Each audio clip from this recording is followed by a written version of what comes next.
بسم اللہ الرحمن الرحیم۔ حکیم الامت مجدد الملت حضرت مولانا شاہ اشرف علی صاحب تھانوی رحمۃ اللہ علیہ کی کتاب فروع الایمان، اقسام شرک۔ تتمیم شرک کی دو قسمیں ہیں، شرک فی العقیدہ اور شرک فی العمل۔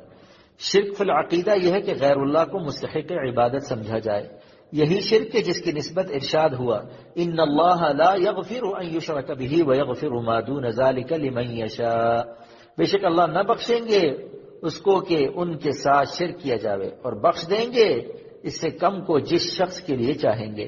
شرک فی العمل یہ کہ جو معاملہ اللہ تعالیٰ کے ساتھ کرنا چاہیے وہ غیر اللہ کے ساتھ کیا جاوے۔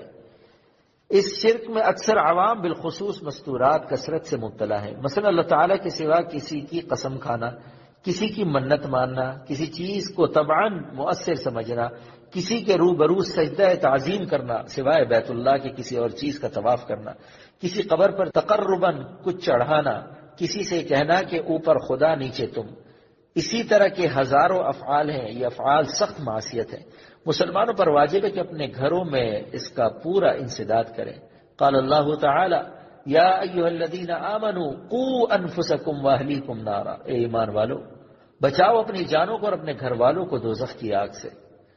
فرشتوں پر مرد یا عورت کا حکم لگانا، چونکہ فرشتوں کا مرد یا عورت ہونا کسی دلیل سے ثابت نہیں، اس لیے ان کے مرد ہونے کا اعتقاد رکھے نہ عورت ہونے کا، اس کو اللہ تعالیٰ کے علم کے حوالے کرے۔ یہی مطلب ہے اہل کلام کی اس عبارت کا، لا یوصفون بذکورۃ ولا انوثا فافہم، رسل و کتب کا عدد معین نہ کرنا، چونکہ پیغمبروں کی تعداد کسی دلیل سے ثابت نہیں، اس لیے اعتقاد میں کوئی عدد متعین نہ کرے، شاید کمی بیشی ہو جائے۔ اسی طرح کتابوں کی تعداد معین نہ کرے۔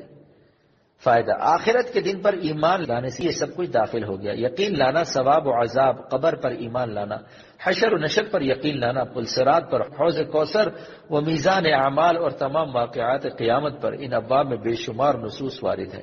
تحقیق تقدیر، فائدہ متعلقہ تقدیر، اس میں ہرگز کلام نہیں ہو سکتا کہ بندے کو کسی قدر اختیار ضرور حاصل ہے، یہی وجہ ہے کہ وہ اپنی بعض ناشائستہ حرکات پر طبعاً و اضطراراً سخت نادم ہوتا ہے کہ دل کو کسی طرح سکون نہیں ہوتا۔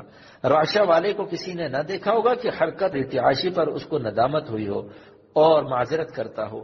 اس سے یقیناً معلوم ہوا کہ وجود اختیار کا تو بدیہی ہے، مگر اس کے ساتھ یہ بھی ظاہر ہے کہ اس کی صفت اختیار مخلوق ہے، اور ہر مخلوق کا سلسلہ خالق تک پہنچتا ہے، تو ضرور اس کا اختیار کسی کے اختیار کے ماتحت ہوگا۔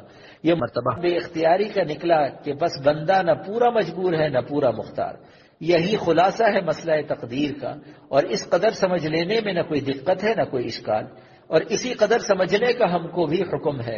اس سے آگے نہ ہمارے سمجھنے کے لائق تھا نہ ہم کو اس کے سمجھنے کا حکم ہوا، بلکہ زیادہ تفتیش کرنے کی ممانعت ہوئی، کیونکہ اس کے لیے تبحر علوم عقلیہ و نقلیہ و کشف کی ضرورت ہے، بلکہ اس کے ہوتے بھی حل ہونے میں کچھ تردد سا معلوم ہوتا ہے۔